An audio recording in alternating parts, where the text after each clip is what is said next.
ভারতের লাদাখ সীমান্তে যুদ্ধের উস্কানি, অন্যদিকে অশান্তির আশঙ্কা ভারত বাংলাদেশ সীমান্তে।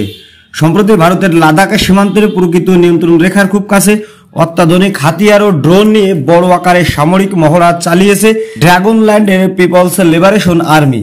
এ বিষয়ে পেন্টাগন রিপোর্টে আমেরিকার দাবি, ওই এলাকায় মোতায়েন থাকা পিএলএ অফিসার ও জওয়ানদের হইংজার কামান, ভূমি থেকে আকাশ ক্ষেপণাস্ত্র এবং আরো উন্নত সামরিক সরঞ্জাম তা নিয়ে লাদাখ সীমান্তে মহড়া চালাচ্ছে লাল ফৌজ। অন্যদিকে বাংলাদেশ ও ভারত সীমান্তে বিজিবি বিএসএফ তুমুল উত্তেজনা। বাংলাদেশের স্বাধীনতার পর থেকে অনৈতিক সুবিধা নেওয়া ভারতের মারমুখে আগ্রাসনবাদীদের ছাড় দেবে না বাংলাদেশ। ৭১ পরবর্তী আওয়ামী লীগ ও ভারতের সাথে অবৈধ চুক্তি বাতিল করবে অন্তর্বর্তী সরকার। ২০১০ সালের পর ভারত আন্তর্জাতিক আইন না মেনে বাংলাদেশের প্রায় ৩,২৭১ কিলোমিটার স্থানে কাঁটাতারের বেড়া নির্মাণ করেছে নয়াদিল্লি।